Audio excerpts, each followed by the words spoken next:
Hey everybody, welcome to the boat. I'm Tommy. How are you this evening? I'm glad that you are all here. You know what, people? If you're into the lifeboat, then this is going to be a treat. If you're Miss V or you're any of the old crew, this is the way we did the boat in the really old days, right? What would happen is my partner at the time, Mark Wages, who is always the co-host and co-captain of the lifeboat, will be forever, right? He helped this dream like no one else, literally like no one else. Without Mark, there's no boat. And in the very beginning, when Mark and I would do shows, he would call up about 25, 30 minutes sometimes before a show and be like, I got a couple of ideas for show. And I'd start going off about something that was bothering me. And he would go, I'm going to make a thumbnail on that, man. Just go get on there and do what you do. And that's really what I would do. Like, it's something I'm journaling through or it's something that's bothering me. And it would start to stick in my craw. So I had a show prep that I worked on for this show right here. And this isn't it. I still go to his live streams too, Miss V. I go to a lot of people's live streams and then I don't say hi. And I'm not trying to sound like a rock star because I'm not. But if I do go to some live streams, especially like Mark Wages, Pyres is the same way. You know, if you pop up in the comment section, every single person in the audience is going to say hi. And when I just don't want to, Mark's stuff requires a little bit of paying attention. And I don't want to jump into the comment section. Hey, Kenya, and rewire everything that everybody is doing. So I'm cautious, but I lurk on a bunch of his stuff where I go back and watch it. I watch everything Mark does. I love him. But this is an old school show because here's what's happening, right? I get show prep done for the show that we're going to do tonight. And then I start getting all chapped and I start reading emails and I start getting bummed out of things and people. And I thought, you know what? I'll just vent my way through a live feed like we used to do in the old days. So the name of this show is called Stay in Your Own Lane. And we've done this show, I don't know, probably about a half a dozen times because it really is an important concept. And it's an important concept in sobriety. But it's an important concept in life. And I'll tell you what, it is a more important concept in the holidays, right? We've all been talking for the last couple of weeks about why the holidays suck, right? So let's get into it a little bit more. The biggest reason that the holidays suck is because we feel pressure from the outside world to try to keep up with the Joneses or the Scovilles or whoever the hell else is in your sphere of influence who's going to phony their way through Christmas and show you these unbelievable snapshots of BS, right? All of us have been to a Christmas dinner. All of us have been to a Thanksgiving dinner where there's enough pressure in the room where you can cut it with a knife. I remember them. Everybody's been to them. And then someone takes the camera out and every swinging person in the room does one of these, right? And they take a picture and that thing will end up on a wall somewhere and history will rewrite that day. And they'll start talking about, Russ, good to see you. History will rewrite the day, man. And you'll start talking about what a great day it was and how everybody was getting along great and all that. Look, man, that crap doesn't happen, right? But nowadays, it's not enough to take that picture and put it on the wall and pretend that 2024 was a hell of a Thanksgiving or whatever year it was, insert a year. It's not enough to do that anymore. Now what I'm going to do is I'm going to take that picture and I'm going to send it to your living room or right to your phone. I'm going to take a picture of the Scoville perfect holiday and I'm going to invade your life with it. I'm not going to stay in my own lane. And I got news for you, right? Listen carefully to this one, people, because I didn't create it. I'm a parrot. I steal things from everybody smarter than me. But pay attention to this one. Comparison, right, is the thief of joy. When we begin to compare ourselves to everybody else this holiday season, we're going to be unhappy because we're not comparing ourselves to everybody else. We're comparing ourselves to a commercial. These people are going to airbrush themselves, right? They're going to use filters so that their holiday looks perfect and a little bit perfecter. Right? School was important. Or crime was importanter. Drugs were importanter. No, I'm kidding, people. I do have a bit of an education. But the point being, If you're going to allow social media into your home this holiday season, just know that the vast majority of it is going to be people pretending that they're happier than you are. It's going to be people pretending that their life is perfect. Their kids are doing great. Boy, have you ever gotten one of those letters that people write at the holiday season? Have you ever gotten one that said, hey, just wanted to tell you how things have been going and catch you up on the family. Tommy just got 11 years for armed robbery. We're not going to see him for a bit. So-and-so is in rehab, 4th try, but we have a lot of hope that this year is going to be the one. He seems very, very serious about it. I think we finally got the medication taken care of for Linda, and everything is smoothed out there, so life is good. Nobody writes that. Nobody writes that. If one guy in the family makes $600 in the stock market, it's going to say in the letter, and so-and-so has become our local stock genius, right? Shouldn't be long before he's buying his own home. And you're at your house going, holy crap, man. I'm reading books, right? I'm on every site. I can't seem to get my way out of any investment. This dude's getting ready to buy out. Everybody's BSing everybody. Stay in your own lane. You want to stay happy this holiday season, man? Stay in your own lane. Don't let all of the other crap, right? All of this other stuff that's got nothing to do with nothing get in the way of this holiday season. Kenya says. Kenya agrees. Those letters are so annoying because they're not real. And if they are, I don't want to know those families. I don't want to know the perfect families. It's annoying, right? I love it when somebody says, I come from a dysfunctional family. Have you ever seen a functional one? My parents stayed married their entire lives, right? Their entire lives. And really had a better marriage than I think anybody I've ever seen. But it wasn't perfect. Nobody's perfect, right? Nobody is perfect. I remember my dad, before he passed, said to me, don't let people eulogize me and turn me into somebody that is perfect. Be honest about it. So I'll sit here and tell you, my dad was my best friend and one of the coolest people I ever met in my life. But boy, oh boy, small things really, really used to drive that man insane. Like if you were making a sandwich and you left the top off of the mayo, for whatever reason, he was convinced a fly was going in that. And I heard that 7,000 times. Put a cap on that thing before a fly goes in it. Like we grew up thinking that there was a fly in the kitchen, like somewhere on the wall, who was just waiting for us to take the top off the mayo. And then it was going in like a Japanese World War II, kamikaze pilot right into the mayo. Zoom. Drove him nuts. But on the worst day that a father could ever have, having me as a son, I got to see that a lot. And on the days when it should have been a meltdown and the inability to take it, he just got really calm. And he had a way of getting through situations that, honest to God, the rest of the world I wish could have seen, because it was remarkable. I'll tell you what, though. The cat stayed in his own lane. I never heard my dad gossip about people, do any of that stuff. It doesn't pay off. Whether you're comparing yourself to somebody else to say you're better, I promise you it steals the joy the same way. If you're comparing yourself, if you're going to find self-worth either going up or down, right, by comparing yourself to other people, get the hell off social media.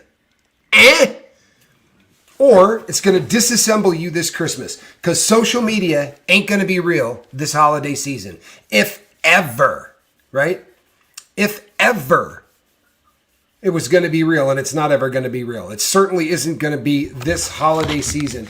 Can you put up the kind of gummies that are sleep, please? The type I am taking is called Mellow Vibes 2-to-1, right? And that would be, I'm not exactly sure what the 2-to-1 is.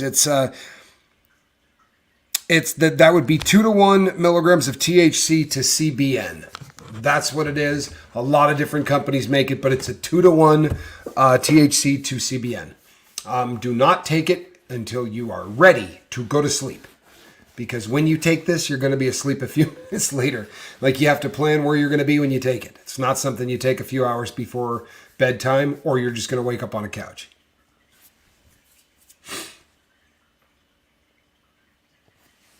You know what? I love this.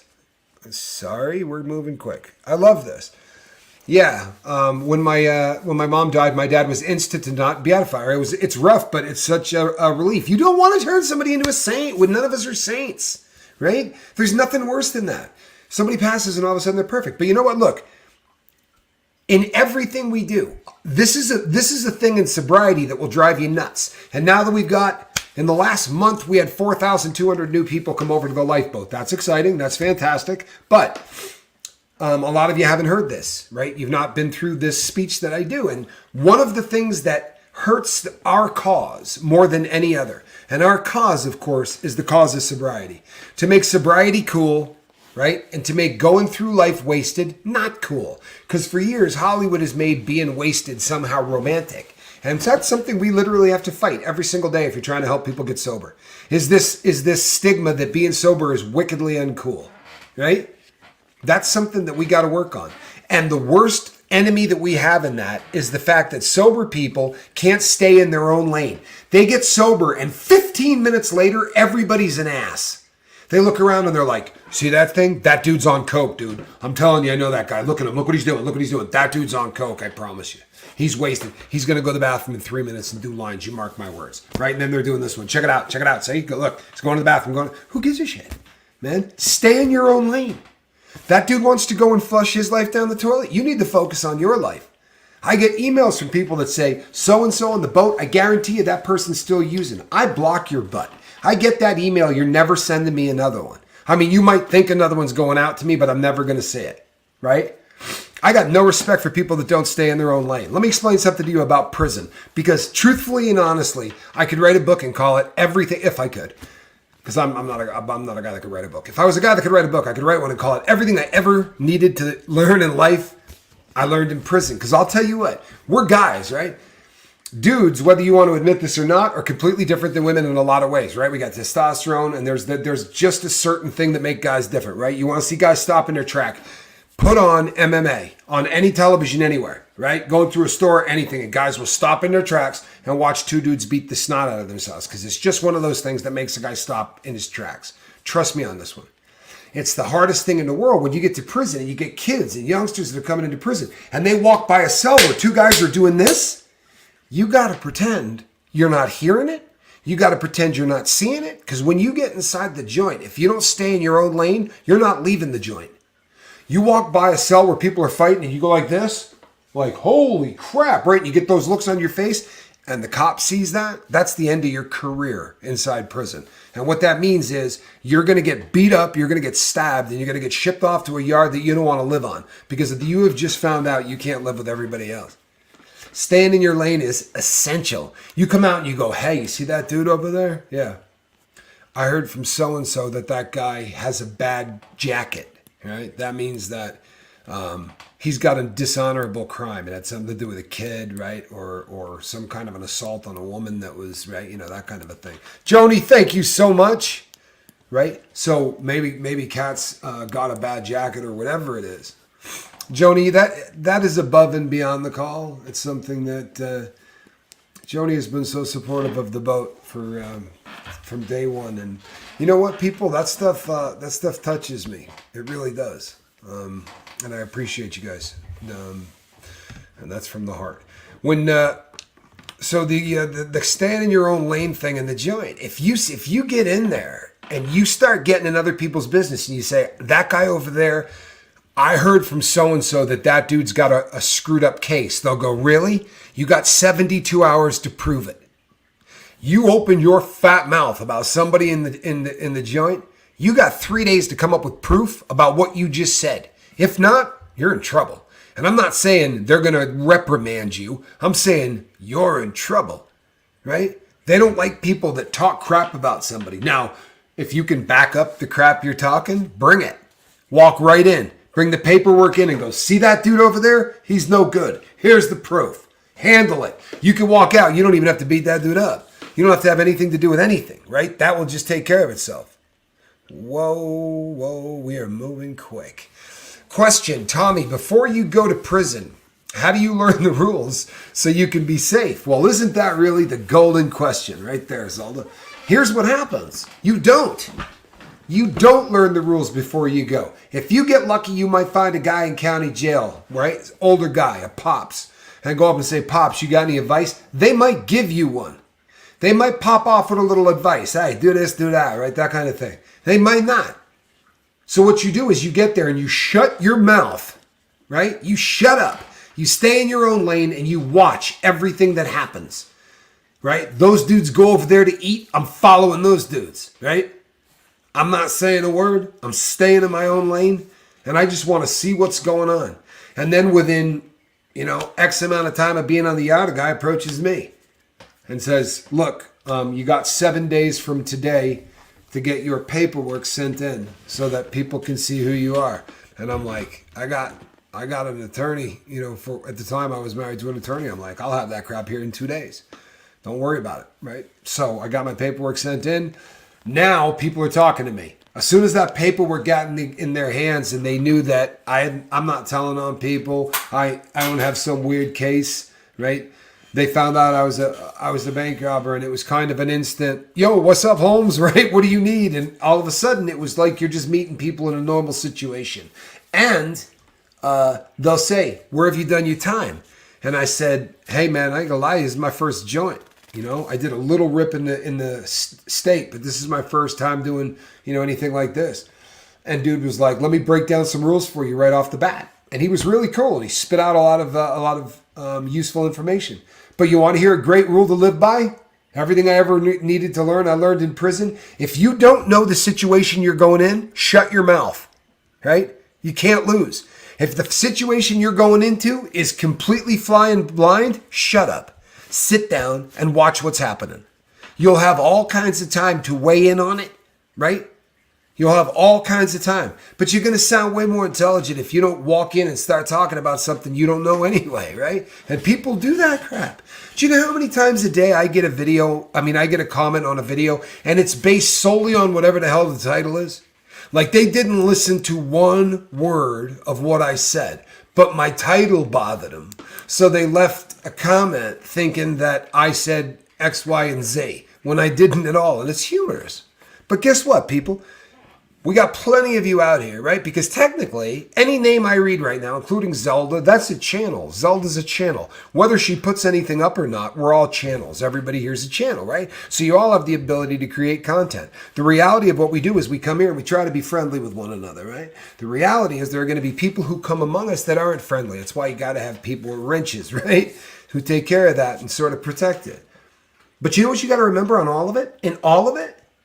Stay in your own lane. For real. There are people out there making videos about me. A lot of you, out of love, will reach out to me and say, do you know there's a guy out here named this? And all he does, man, he just makes videos. Trust me, people. I'm sure that there's 3 or 4 I've never heard of, right? But I'm familiar with the 4 or 5 that do it all the time. I don't watch them. Do you know why? Because somebody out there talking trash about me that isn't true. That ain't in my lane. That's way the hell outside my lane. Why would I let that in? Why would any of you let in negativity? If this person right here talks trash about you every time they talk, you need to remove this person from your life. Right? I don't mean you gotta disconnect. I just mean don't talk to them. Don't talk to them. Don't look at them. Don't listen to them. Well, it's a lot easier said than done if it's a friend. They're not a friend. Hear that? I get emails from people that say to me, you know what, my best friend, he calls me fat like 14 times a week. Okay, that's not a friend, right? You hung out with the guy too long, but that's not a friend. Friends don't say things like that, right? That's just cruel. I busted on people growing up like that. We all did stuff like that. We don't do things like that these days, man. This is one of the great comments of all time right here, right? I don't want to give him the views. Views encourage him. Absolutely. Watching that crap gives him a. It's like voting with a view. You show up and you watch it. But here's the thing: the reason I don't watch it is it's outside my lane. I know what I want in life, right? And here's something I promise. I promise that I'm not letting anyone else in the universe dictate to me how I feel. How I feel is determined by how I react to every single thing that happens to me. 5% of what is my world, I can't control. I get a flat tire, right? Somebody rear ends me at a red light. A good friend passes away, right? That's the 5% I can't do a damn thing about. But the 95% is what I can do something about, right? So I can freak out. I can lose my mind. I got a good friend that's going through some stuff right now. And that individual reached out to me today and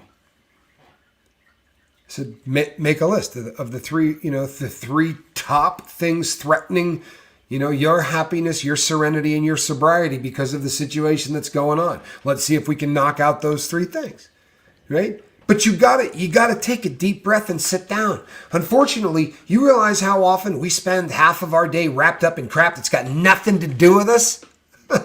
Absolutely nothing to do with us.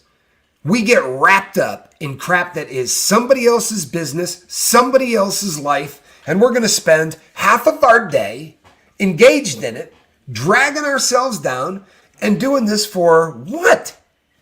Why? I'll tell you why in a second. You're going to go, damn, you're right. But I'm going to tell you why we do this. Thank you so much, Kenya. I appreciate you. This is such a kind comment. I really appreciate it. Why do we do this stuff? Why do we get outside of our own lane? There's an answer for this. Actually makes a hell of a lot of sense. We do it because sometimes when we're in our own lane, we're uncomfortable in our own skin. It's a feeling that we're all very, very used to. So as we begin to get sober, right, and we put the drugs behind us, if we don't peel the onion, find out what the problem is, do the work, journal, all of the stuff that being sober, not chemical free, being sober, if you don't do the work that goes with all this, and you just end up chemical free, it's a completely different process, you understand? But if you're working this thing, like if you really want to be sober, a lot of times what happens is as these people begin to get sober and they're just kind of clean and they're not really working anything, there's an instant way to get a little bit of a rush by getting out of your own lane. I'll tear that dude down. They're still using. I feel better about myself.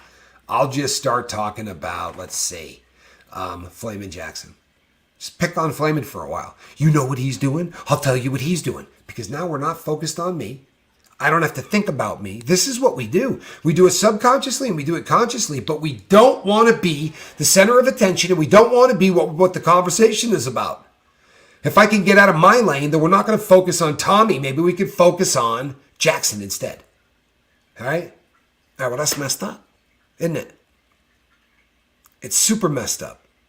If you find yourself unable to stay in your own lane, ask yourself, why am I unable to stay in my own lane? Then go start reading your journals. Start doing the heavy lifting that is required to stay sober. Because your journal's going to tell us what you're doing wrong that's making you jump into somebody else's lane. Because that's just another symptom. It's a sign of relapse. It means you're going in the wrong direction. It really does. It means you're going in the wrong direction.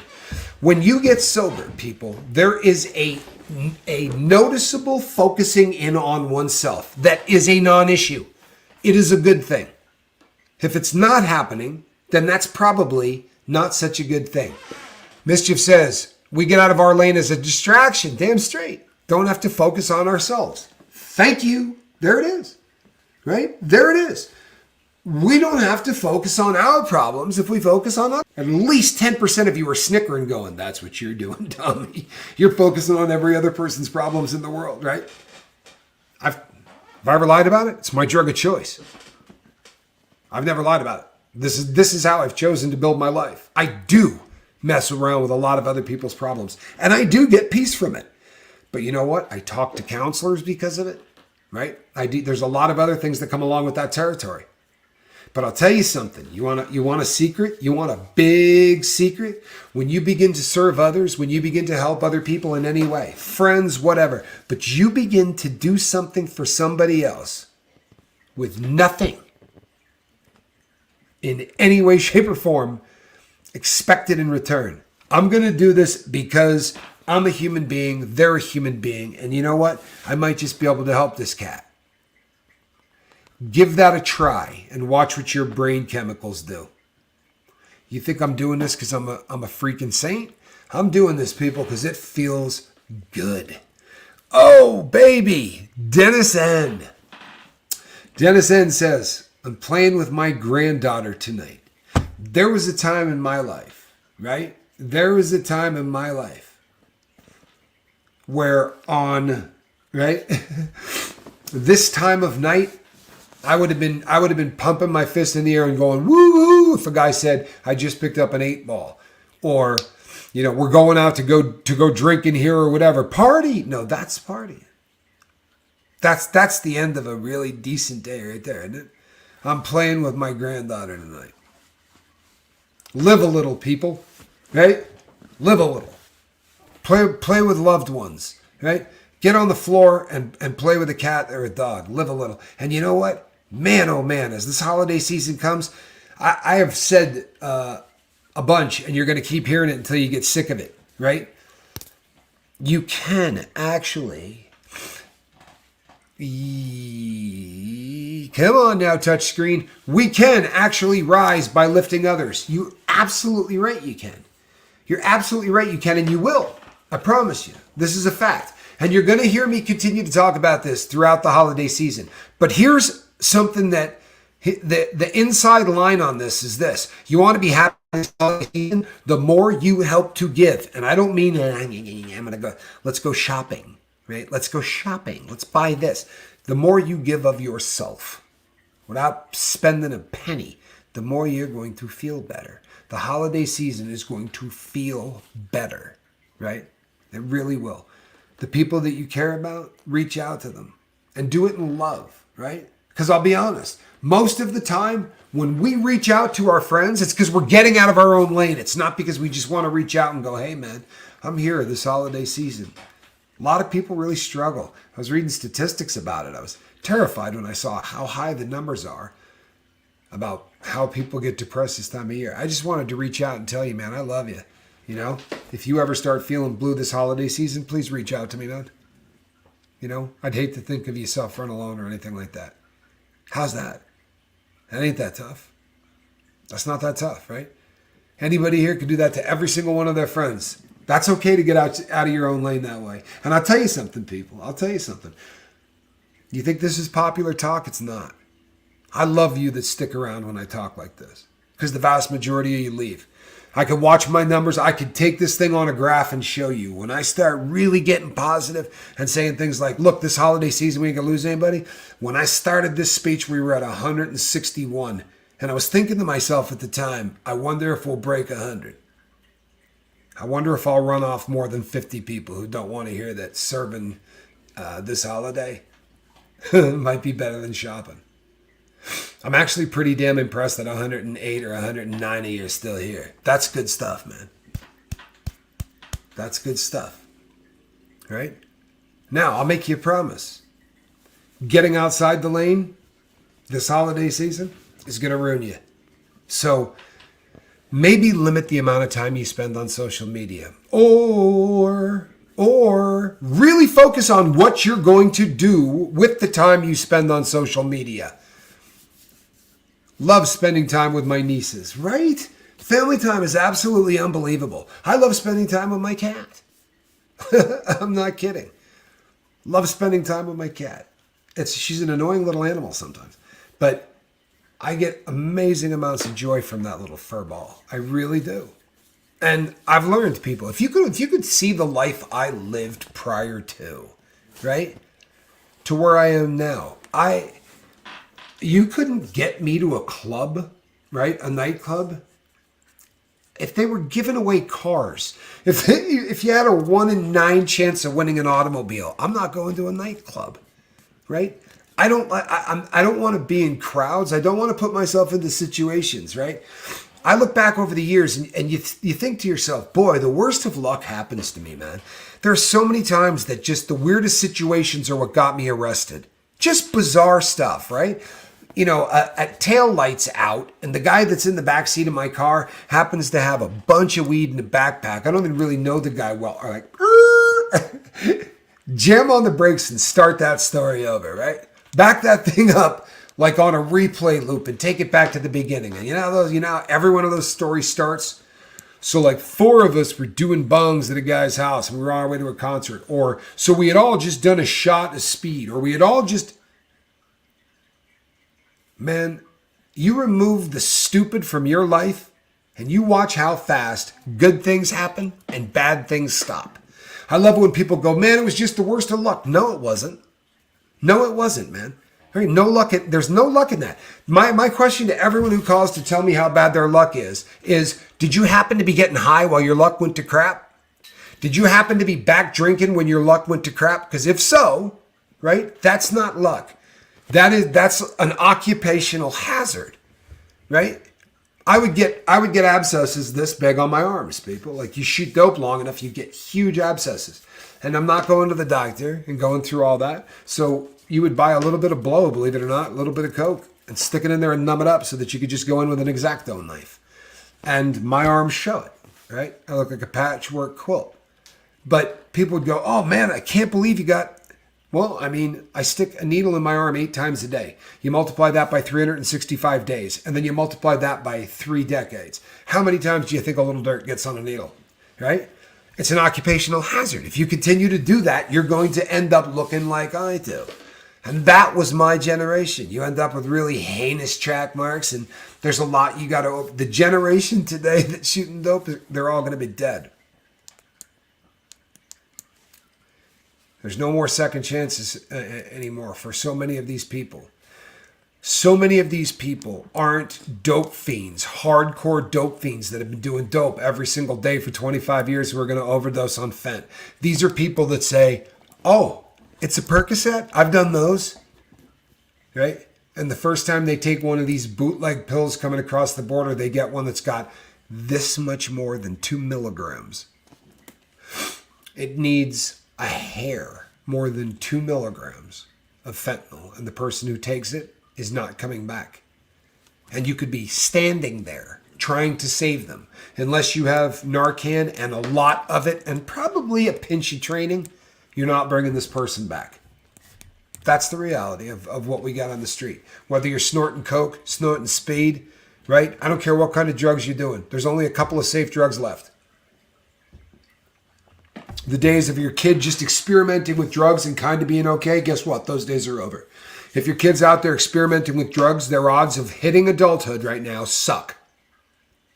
They suck. The number 1 cause of death in America between the ages of 18 and 50 is overdose. Hear that?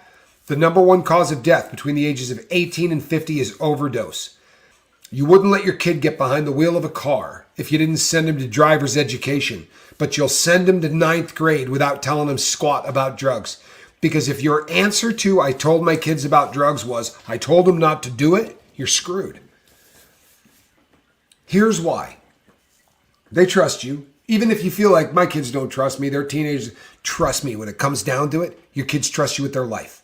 They may rebel and all of that, but when the crap hits the fan, they call mom or dad. They trust you. But if you say, don't do drugs, and that's your speech, the other side is going to say, you will not believe how great this stuff is, man. You take one of these and for like 8 hours, everything feels perfect. You take this thing and it's like, no, it's way better than weed. It's way better than weed. You take this and then everything all of a sudden just mellows out. And you almost feel like you're floating, man. Like if you're sitting on a couch or whatever, your feet will start coming up. The other side, their friends, they're doing a sales pitch, whether they mean to or not. They're doing a sales pitch to tell them how friggin' great these drugs are. So if all you left them with was just say no, God be with you, man. Because in this day and age, if you don't educate your kids about fentanyl, then you're going to bury them. And I'm sorry, that's just the way it is. It's the world we live in. It's not pleasant. I don't take any joy in saying that. And my heart bleeds for every single person that lost somebody in this. I've lost. Just the number I've lost from the boat. And some really, really close friends that I've lost that were crew members on this boat that we have lost to this war. Right? People that knew. You know, it's a difficult thing to get off of this stuff, right? This stuff's made in the lab to be stronger than God can make it himself. And that's literally what we're talking about, right? Heroin comes from a poppy, and it's only going to get as strong as that poppy is going to allow it. So what you harvest out in the field, that's as strong as it's going to get. You can make it a little bit more pure if you get something that grew in this part of the year, because you get two grow seasons. One is a little better than the other, but you're still never going to exceed the plant. With opioids in a lab, you just keep going. Okay, make it twice as strong. Okay, make it twice as strong. Okay, make it twice as strong. And they did that. They came up with something called carfentanil. That's the stuff that you're always hearing about, where just merely touching it can kill you. That's not a myth. That's real. 1 grain is enough to kill a 250-pound man. It's not meant for human beings. It was meant to knock out elephants. For real. So you can make that a drug that strong. And that's what they're doing right now. They keep making the dope that's on the street stronger and stronger and stronger and stronger. And they're mixing it with things that make it so that the Narcan, which is the antidote, they're mixing it with benzo type drugs so that you can't even give them Narcan. You know what? Just Say No was awful, but Dare was even worse. And I get pushback from people on this. Have you ever asked yourself, why is Dare gone? Dare is gone because it was run by the police departments, right? And very often it was the police and teachers who came in to talk to the kids. And cops said things like, if your parents are doing drugs, you're going to save their life by calling the police and telling on them. Holy crap. I'm sorry, I don't want parents doing drugs. That's a terrible thing. The last thing I want, if I could control the earth, no parent would be getting high, right? Especially where a kid would ever know about it. That would be my wish. But I sure as crap would not want a kid telling their parents about that. Telling the cops about it as a way to help their parents. Hey, Rip Curl Readiness, it's an honor to have you, man. Hey, somebody put Rip's link up in the live feed. Rip does great content and is just a really great person. Good friend of the show. If you've never seen the interviews that I've done with Rip, I've done a lot of them, and Rip gets it. The interviews I do with him are amazing. If you've ever struggled with opiates, you gotta watch the interviews I did with him. We did a great interview where we discussed the difference between methadone and Suboxone, and getting it at a clinic versus getting it in the more modern ways that they do it today, as opposed to waiting in line and going that route. And really, two of some of the best interviews I've ever done. So if you want to go and check them out. And he's got a dog that's so damn cool that literally likes wearing bandanas. And I mean, you see a dog that gets excited about getting a bandana put on or changing out a bandana. That's just a cool thing. I don't care who you are. So good to see you, my man. I'm glad that you're here. We're not getting any snow for Christmas, but I'm going to tell you this, people. The most beautiful sunsets on planet Earth take place right here in Arizona, man. I promise you that is the truth. This is the state that I've never seen. Every single night, the sun going down is one of the most beautiful things I have ever seen. Nepatrish.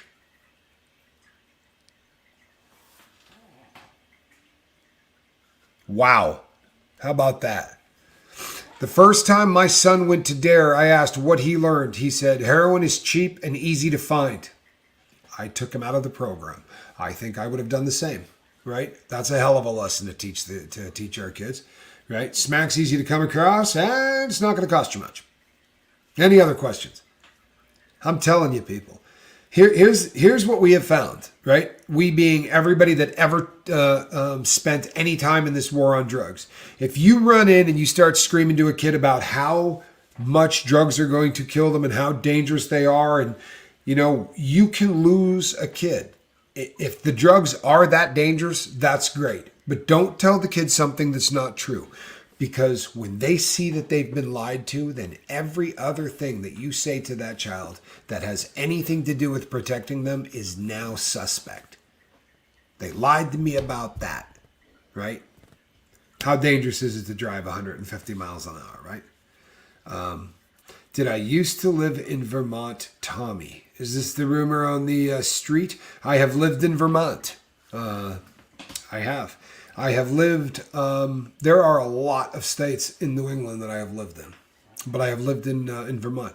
I saw earlier as the show got started that we had somebody from Maine here. A maniac as well. WMTW TV, Poland Spring, Maine, Channel 8. ABC affiliate. Used to watch that quite a lot. Yes, I have a lot of sweatshirts that say Vermont on them, Juliana. I got a ton. And I have a sister that went to school there. I got a lot of stuff that says Vermont on. I was a skier. That's where I did. That's where I learned to do all the crazy things I did on skis. I learned in Vermont, and then I went out west because as you get old, and you fall on that boilerplate, that snow that we got out east that is made by compressing water through a very, very small atomizer and blast it up into the air. Vermont is one of the most beautiful places on planet Earth.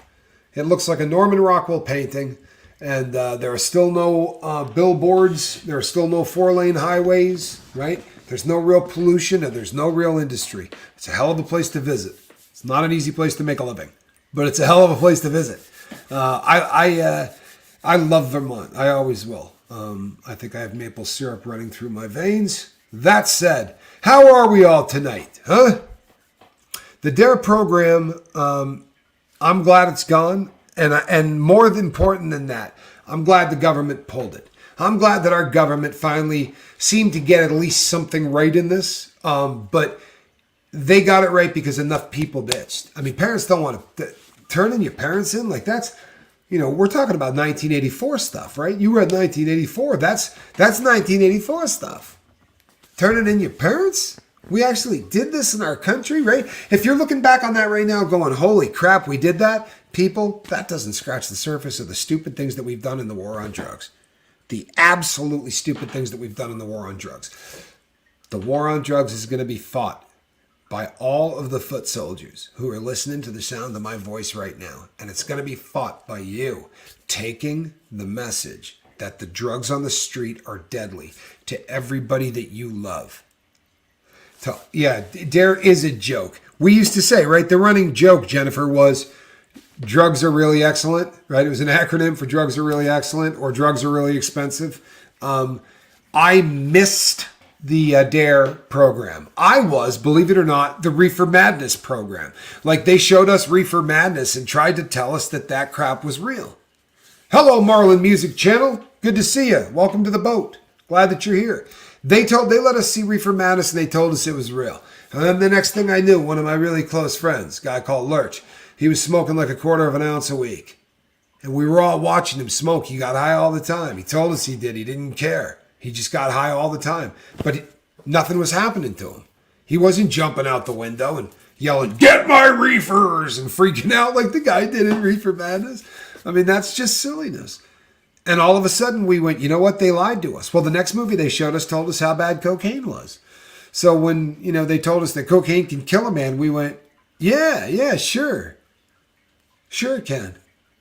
And then a basketball player that played for, or that was going to be playing for the Boston Celtics, very talented athlete by the name of Lenny Bias, great athlete. He had been recruited to play ball there, and that was my team. We were all kind of fired up, that he was going to that part of the country. I mean, I shouldn't say it's my team. 76ers were my team, but they were it was just everybody I knew rooted for them, right? But his heart exploded doing cocaine. And all of a sudden, we started doing coke a hell of a lot different. If a guy like Len Bias, this dude was an Adonis, man. Like, this dude was a specimen. If this stuff could kill Len Bias, it sure as hell could kill us. And we started doing coke different. I promise you we did. The days of races to see who could do the biggest lines and all that, we were like, whoa. Well, if they had just told us that the stuff could kill us and sat down and talked to us like human beings, because that's how the news reports of Len Bias's death were. They weren't trying to scare you to hell. Woo! They just came out and said, 23-year-old, whatever he was, Len Bias, the autopsy has come back today, and his heart exploded from an overdose of cocaine. And we just went, this was a fact. It was the day after he was drafted by the Celtics. That's right, it was. The day after he was drafted by the Celtics. He and his friends bought a big bag of cocaine. They said he was going to be the next Michael Jordan. You know what? Len Bias was a talented basketball player. And more importantly, they said he was just a great kid. You know, he was just a good young man. And unfortunately, that drug killed him. Amanda Deer, I'm glad you're here too. And that the drug killed him. But it changed my generation, right? It changed how we did that stuff. Thank you, Swiss. Appreciate you, my brother. The only thing that's deadly is life. Well, there's a lot of truth to that. No one's getting out of here alive. What a shocker to our system. And that's the difference to me between how you talk to people. And if you sit down and you tell kids the truth, right? Like when I talk to kids about weed and they ask me questions based on all the lies that they've been told. When I talk to kids all the time, they ask stuff like, does it really make you grow boobs? Because that's what they've been telling the young boys for years, that you're going to get gynecomastia, because you can. Right? That's not a lie. But it's like winning the lottery. You know, the odds of you getting it are like 1 in, tens of millions. So they're never going to see somebody develop female breasts as a boy from smoking. The odds of them seeing that are really slim. So don't tell them that. Tell them the truth. Is pot going to kill you? No, it's not. It's got a decent chance of making you lazy. Seems to do that to a lot of people. Right? You know your uncle that lives in grandma's basement who still plays video games? Well, he smokes that crap all the time. Have that kind of conversation with him. Right? No, it's not going to kill you. That way, when they say, these pills, they're really talking about killing, this stuff will kill you. Yeah, those pills are going to kill you. Right? Those pills can kill you the first day you take them. Did I just read the name Jeffrey Canale? Oh, Lord. My trick elbow has been bothering me this entire holiday season so far. I've complained about it on the boat many times, and it happens to be the fault of Jeffrey Canale, who tried to break my arm out of its socket my last day of state prison. Yeah, that's right. He's a former inmate that tried to literally pull my arm out of its socket. And I apologize. He was a convict. But we were both incarcerated at the same time at that camp there. Wasn't really a camp. But he did try to literally snap my arm off. And I had to leave prison. This is a true story. I had to leave prison in a sling. So when you're being nice to Jeffrey Canale, just know that he treated me really, really poorly. But if he's going to be honest, and we'll just have to see, but if he's going to be honest, he's also going to tell you, I did not tap the belt. I still have the belt. Kenya says, cannabis really helps me greatly. It seems to help a lot of people greatly, Kenya. Some people struggle with it because it definitely can become something that's a habitual thing for people that struggle. There are people that for whom THC is yes, Jennifer, I agree. I don't like the idea of THC in the developing brain. Science says that kids exposed to a bunch of it before the age of 18 can see actual drop in IQ points by as many as 9 points. That's a huge drop, people. 9 points is huge, right? That's the difference between going through life, being somewhat gifted or somewhat normal, or instead of being somewhat normal, maybe being a little bit less than that, right? It's, but I would hope that, if we can try to keep too much weed from kids under the age of 18, that would probably be the best thing. The Jeffrey Canale Do the Other Arm Fund. Thank you. 7th, always there to have my back, or this time my arm.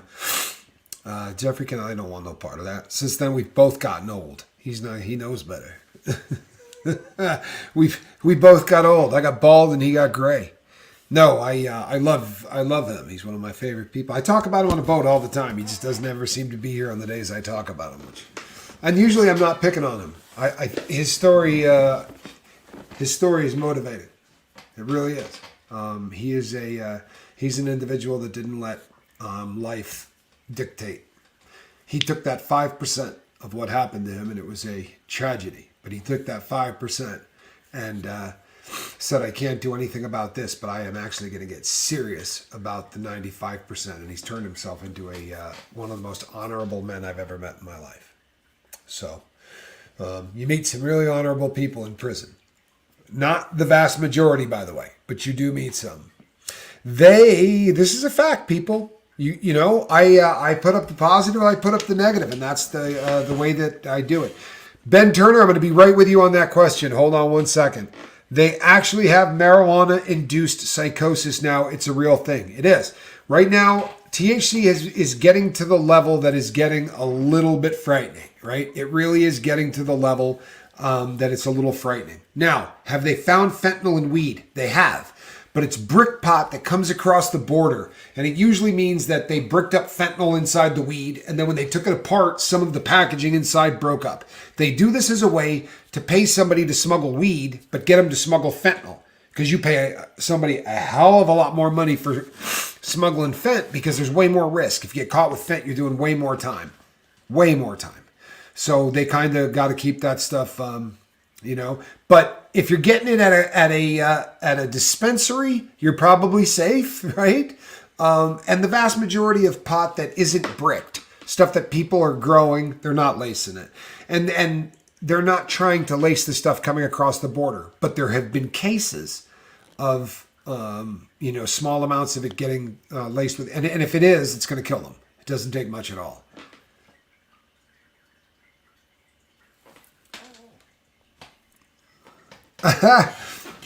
Jeffrey says, I have a ton of love for Tommy, and I have literally seen him save 2 lives. I think I've told those stories on the boat before.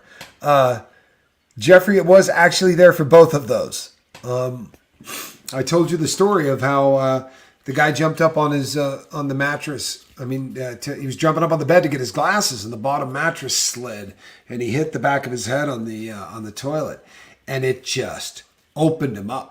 He had the biggest cut you've ever seen on the back of his head. I put this part of my palm in it, like all the way in it, to stop the bleeding. And even still, the guy lost, almost 2/3 of all the blood in his body. And I got covered in blood like a horror movie from head to toe. But when it was all said and done, they were going to kick me out of prison early for saving this guy's life. And Mr. Canal, he was my best friend in there. The two of us may or may not have been running the largest sports book that prison had ever seen. We had the whole yard. There was not even a competitor. We put everyone else out of business and had a huge sports book. But Jeffrey was one of those individuals that meeting in there has made me a better person, honestly. But so I'm hanging out with him all the time, and once we find out I'm actually going to be leaving early for saving this guy's life, we're having lunch, and the dude at the table next to us he's going, and and I'm like, hey, somebody give him the Heimlich. Hey, man, they're already giving me time off my sentence. Somebody else give him the Heimlich. And everybody just stood there. So I gave the guy the Heimlich, and he spits a hot dog out on the tray and then literally asked me if I wanted to eat it. You can ask Jeffrey if I'm lying. After I saved this dude's life, he goes, I'm not going to eat that. You want that? I'm like, bro, that hot dog just flew out of your throat. Now I think I'm good. How much of the dangers of street drugs is from the drug or what is cut or made with? Right now, all of the danger on the street drug is the fact that the street drug itself is a bathtub version of a drug called fentanyl, right? Or a family of drugs called nitazines or nitazines, phytonitazines, isonitazines. These are drugs that are made in a lab, right, to copy the morphine molecule. But because they're made in a lab, they can be made much, much cheaper and much, much stronger. And that's the danger. We hope they're cutting it, because whatever they're cutting it with is going to be safer than the drug itself. The drug that they're making is so damn dangerous that they say at least 1 in 6 pills, right? Or no, it's 6 in 10, I'm sorry. 60% of the pills can have a deadly amount of of fentanyl. Indigo Wheeler, lunchtime in Tasmania.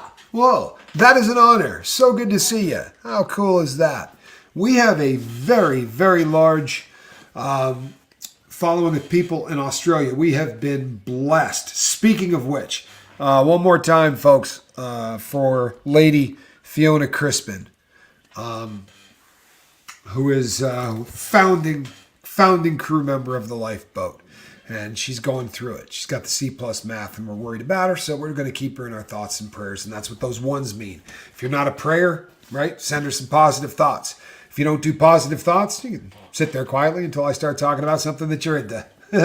But all of us here, we put up with it. Whatever you believe, that's cool. We just respect it, right? We don't shove ours down anybody's throat, our beliefs. If someone says, hey, I'm praying for you, and you're not someone that believes in prayer, it's pretty damn easy to just go, hey, thanks, I appreciate it. There are people out there that just want to scream at a person and say, I don't believe in that crap. Stay in your lane, bro. Somebody says, hey, I'm saying prayers for you. It's pretty damn easy to just go, hey, thanks, I appreciate that. There are people on the boat. We have a lot of them, who are witches, who will say to me during certain times, you know, I intend to do this, or this for you. I don't go, man, don't. I just go, hey, appreciate you. You know, appreciate you. It means enough to that person to try to do something that they think is positive for me. That's fantastic. I stay in my own lane. I don't care what you believe. I really don't. Right? If it doesn't interfere with what I believe, why would I care what you believe? I respect whatever you want to do. As long as it's not interfering with what anybody else wants to do, I don't care, man. That's what stay in your own lane means, right? I don't care. This is why I have problems with some of the movements out there, right? Because as long as I'm cool with whatever you want to do in life, as long as your freedom doesn't cross my lane. But when you say you have to change how you live, or you have to change how you talk, or we're removing these words from your vocabulary, or God, even worse, adding words to your vocabulary that you have to say, nobody's going to tell me what I have to say, people. If you think I'm a dick for that, I'm sorry, but I've been to prison. I did my time. And for a period of time in my life, people could tell me every single thing that I did. For the rest of my existence, I'm going to say whatever I want to say. Right?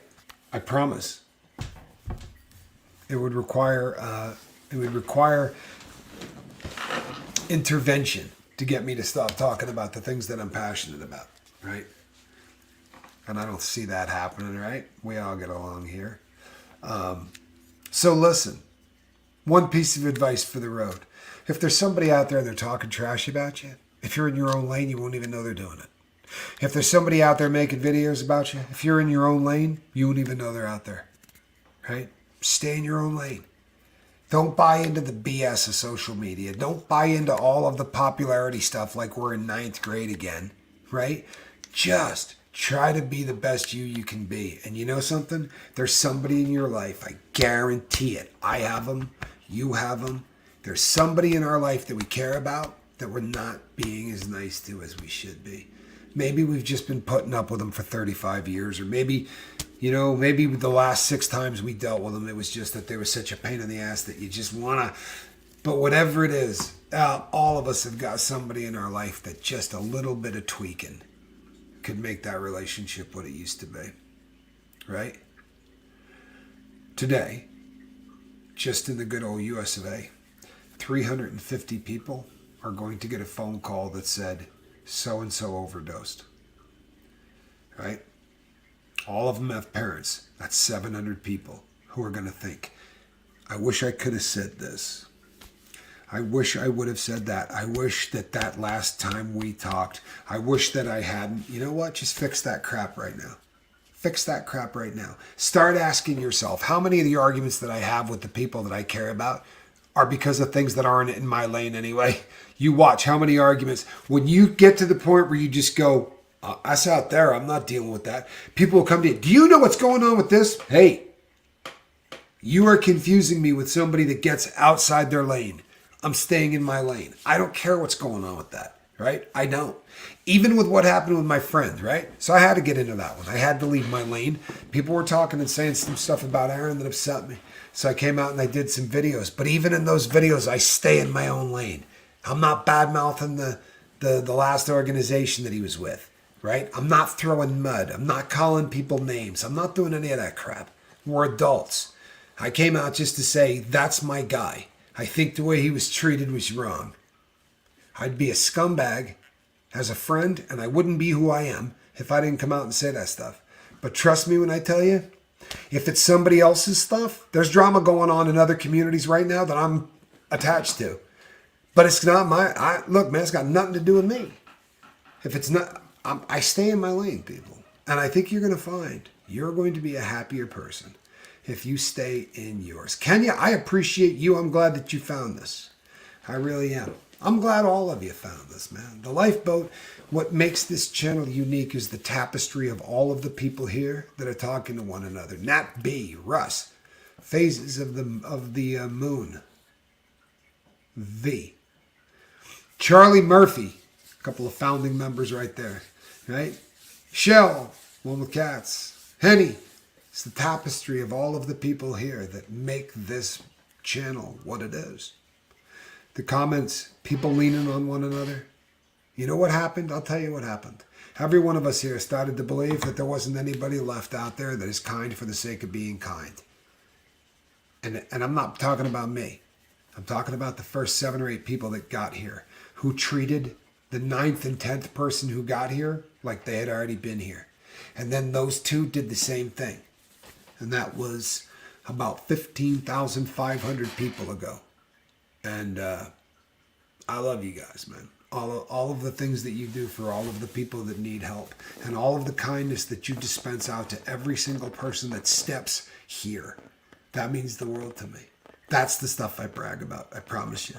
I don't brag about the stuff that I've done here, but I brag about that. When people bring up the Lifeboat, I say the Lifeboat, you will never be treated more like family. You will never be treated more kind any other place that you will go. Nobody here ever feels like a stranger for more than about 5 minutes.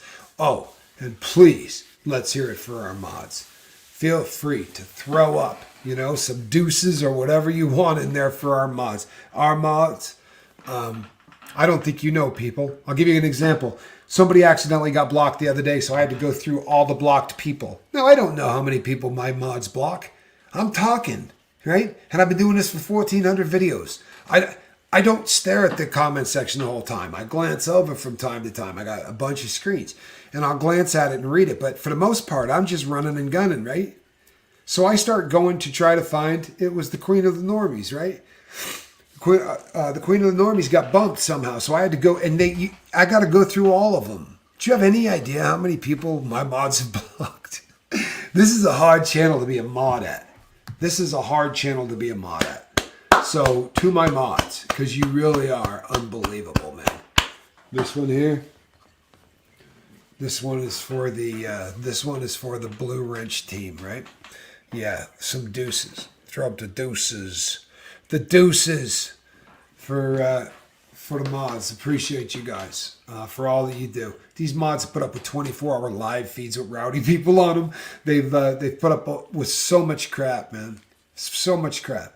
But I believe every one of them has learned a level of peace by staying in our own lane. My mods used to go and hunt down the people that talked bad about me. I'm not lying. If Chi-Chi were here, she'd get a laugh out of that. Chi-Chi used to go out and hunt. She'd find out that somebody was making a video about me. Chi-Chi'd find out where these people were and want to go take them out. You know what I mean? The mods, we've all come a long way, right? We've all come a long way. Now we're a much more mellow crew, and we just kind of stay in our own lanes. People are going to start saying things about me, people. People are going to say things about me. It's always going to be the way it is. And I'm cool with that, for real. Especially if they're being respectful. Don't ever let them talk bad about the mods, and don't let them ever talk bad about any other channel or anybody else in the live chat. That's how that one works. Look at Jeffrey Kennelly. Your vibe attracts your tribe. You're the sum of the people around you. I want to tell you something, people. Right hand up. I love that, man. That's a true story. I have all kinds of love and respect for Jeffrey Kennelly. If you don't know who he is, go back and watch it. I did an interview with Jeffrey, and I've done time with Jeffrey. And he's a stand-up, no BS convict who did so much Brazilian Jiu-Jitsu rolling around on the mat with me. It's hard to believe the guy's still alive. I'm Captain Tommy Scoville. That takes us to the top of the hour. You know what this is? Right here? That is a cat in a basket. I'm Captain Tommy, and I will see each and every one of you tomorrow morning. You know, same squirrel time, same squirrel channel. Adios.